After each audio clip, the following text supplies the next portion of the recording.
Hello everyone. My name is Nikita Kohli and I'm back to discuss the COVID-19 numbers and trends with you. I'll be using the numbers of 16 July as have been flashed on your screen. This week we will see how the micro level trends that we have been seeing over the past couple of weeks has now finally had a major impact at the national level cases. Looking at the national level analysis, we see that the number of confirmed COVID-19 cases in India nears 1 million. With this, India continues to retain its position as the country with the third largest number of infections in the world, behind only the US and Brazil. On a more positive note, only 34% of these are active cases. The doubling rate in India continues to remain about 20% as it was for the past couple of weeks. The per week growth rate of COVID-19 infections has seen a slight decline.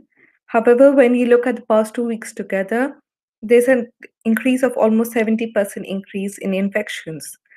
This is due to the fact that there has been a steady increase in the per day new cases. That is, we are seeing more and more cases per day. We have the past 1 week between 9th and 16th July. So more than 26,000 new cases per day, 15th July marking 33,000 plus new cases in a single day. Looking at the deaths caused due to COVID-19, we see that there are roughly 25,000 deaths. With this, we are at a case fatality rate of 2.5%. This is slightly less as compared to 3% at the beginning of the month, despite the fact that we have seen more than 10,000 new deaths in these 2 weeks. This trend decline is due to the fact that there has been an even bigger increase in the numbers of cases as well as in the recoveries, leading to a decline in the case fatality rate. When you look at the other major nationwide trends, we see that India has once again marked the biggest per week increase in cases, with almost 180,000 additional cases being recorded between 9th and 16th July. The number of recoveries has also crossed 600,000, and with this, we have over 63% recovery rate, a really big and commendable measure. When you look at the testing numbers, we see that more than 12 million samples have been tested for COVID-19 as per ICMR. More than 300,000 of these have been done in the past 24 hours alone. This is absolutely commendable given the fact that just 1 week ago, we were having about 200,000 tests being done in 24 hours. That is, we have seen a capacity increase of over 100,000 tests in 24 hours or in the span of a single day. With the increase in testing, of course, we have seen an increased number, and which has led to the test positivity rate in India reaching 7.6%. This, as a note, the past few weeks has seen between 5 and 6% test positivity rate in India. But when we talk about testing, we see that the different testing strategies have been showing a different kind of results across the country.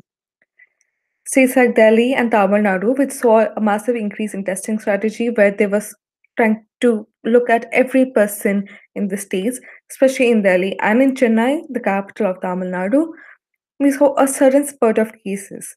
But with that, we also saw a certain spurt in the way that the states were dealing with the cases. That is, there was an increased capacity in the medical fraternity to deal with the cases. With that, the recovery rate in the two states have increased, and Delhi has an 82% recovery rate, while Chennai has an 80% recovery rate. At the same time, other areas like Karnataka, Maharashtra, West Bengal have a decreased or a lesser capacity of testing, which is the reason why they're going for testing by contract testing. Due to that, they're seeing an increase in numbers, but perhaps not all of the cases, especially those which are not symptomatic or those that are not showing any major symptoms, are not being tested or not being shown. And despite that, we are reaching 1 million cases. So this while we are going to see an increased number of cases, we will also see a record number of recoveries.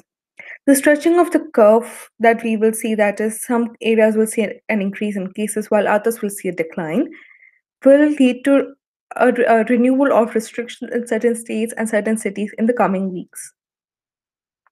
Looking at this at the macro level or the state level analysis, we see that the top 5 states of Maharashtra, Tamil Nadu, Delhi, Karnataka, and Gujarat continue to see more cases.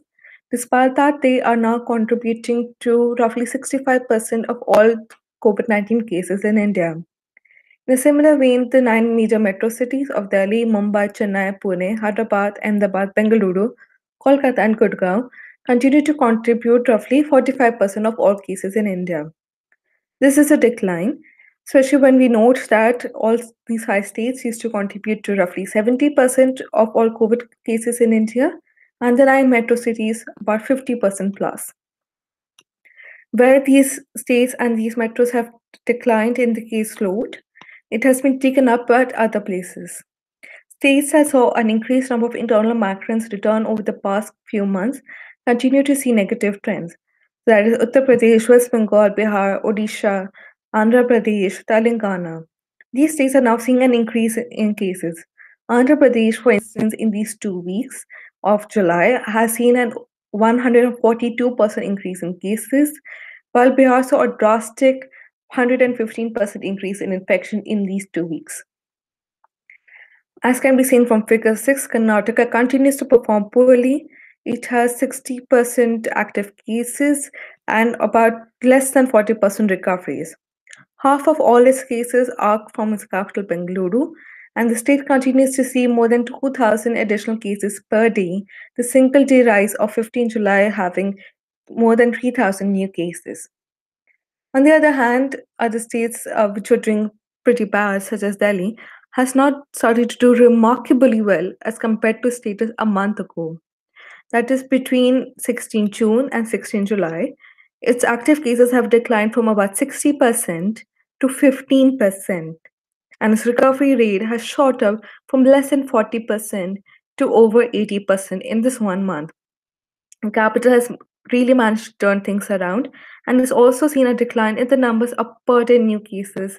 The largest per day increase of just 2,000 plus new cases on 9th July in the past week, as compared to the 12,000 or 18,000 new cases that it was seeing before that. But as we move through the rest of July, the numbers are bound to increase. But I believe that it's not all bad news. The steady increase in the numbers that we are seeing, we may also be able to handle those cases, especially if they are in the metro cities. The next level challenge will be the rural areas' accessibility to medical infrastructure. As long as this problem remains, supply chains will continue to be affected in India. But as we go along, the new kind of way of behaving in work will come along. We now need to see that wearing masks and maintaining social distance have become a way of life, and office is going to change. The office environment that we have known is going to change. If you're reopening your offices, please reach back to us to see how MidCat can be of help to you. Until next week, take care and goodbye.